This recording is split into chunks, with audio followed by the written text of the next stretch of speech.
Walking in a winter wonderland. Oh, hi there.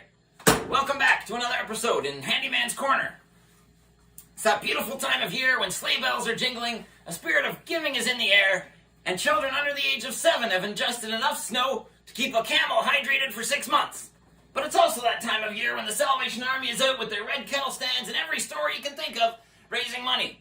And if you'll know from last week, I've got a bee in my bonnet this year about why these kettle stands are only used at Christmas time.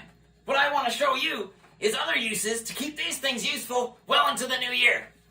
Now today's episode is going to take us into the great outdoors to participate in one of Canada's oldest traditions, snow shoveling. All you're going to need for this activity is one of these red kettle stands, a regular standard snow shovel, and of course, the handyman's best friend, duct tape.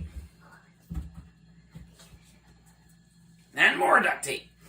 Thank you, girls. I think you're going to be on Santa's good list this year. Bye.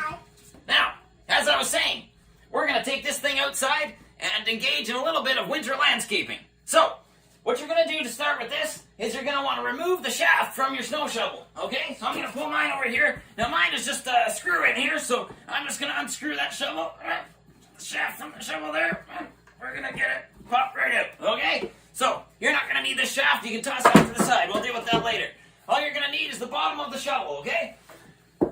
Next step, you're not going to need this right now, so we're going to go ahead and pop that right off of there. Very helpful for collecting money and some other things, but we don't need that at the moment. So, the other thing you're going to want to do is you're going to want to take the stand right out of its base, okay? So it actually just pops right out here. Maybe just give it a good little turn and wiggle and a pull. It's pretty simple. Okay, there we go. Now, we're going to pop the top off as well for now. Remember I showed you that last week? These things come right apart. All you're left with is the pole from the kettle stand. And of course, the bottom of your shovel. Now, you want to make sure the sizing works out okay. If it's not quite going to fit in there, you just use a little drill or something to make the hole a little bit bigger. And then you're just going to pop this right in to the base of the shovel. And it should stay in there enough that you can use the handyman's best friend, duct tape. And you just want to put enough on there to make it nice and secure, because we're going to be moving some of that good, heavy Canadian snow. So that part is all set. Give it a little wiggle, make sure, yeah, nice and sturdy. See, that's not going anywhere. Okay. The other part is, you're going to stick this back on the top, right here, and that will give you a nice grip point. Make sure this thing's not going to slip out of your hands. Alright, so we'll get your duct tape again. Wrap her around there a few times. I'm pretty happy with that. Okay, so now, you can see you've got a beautiful setup here, ergonomically structured, to go out and shovel some of that good Canadian snow. Alright, I'll see you outside in just a moment. Now that we're outdoors, I know you might be thinking, I'm going to look pretty foolish being out here with a gadget like this shoveling up and down my driveway. But don't you worry.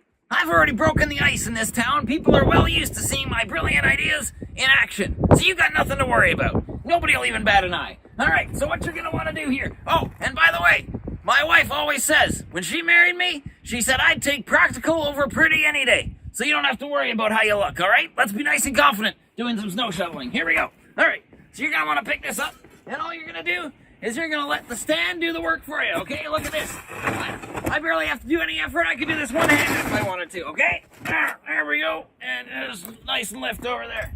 We'll do another row here. Just let that one-handed, see? Nice and easy. And lift, and over it goes. Well, now, this is a Swiss Army knife. So, we're going to turn it around. If you get to any of those icy spots where there's some hard snow you got to chop up, use this end right here, okay? So look at this. I got a good icy spot right here. I'm going to dig into it just like that. And we're going to break up the snow. Loosen it up. Flip her around again. No need to switch tools or anything. Just flip her around. And then off you go. Okay.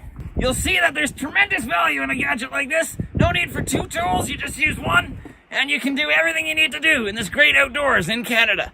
One more thing. I'll be right back. Very important. Always salt after you shovel. You don't want anybody taking a slip. Health and safety coming right to you again. Alright? That's what this here fundraising bucket is useful for. So you just fill it with a nice bit of salt. Salt all around. Make sure you got those icy spots. And you're all set. There you go. 3-in-1. And you can even attach multiple kettle stands and make a nice roof scraper for yourself, okay? That's all for now. Thanks for joining me for another episode in Handyman's Corner. This is me, Blue Brown, saying good night, God bless, and we'll see you again next week. And remember, if you can't help at a kettle stand, that kettle stand can still help you. Bye now. If my divisional commander is watching, don't worry. No kettle stands were harmed in the making of this video.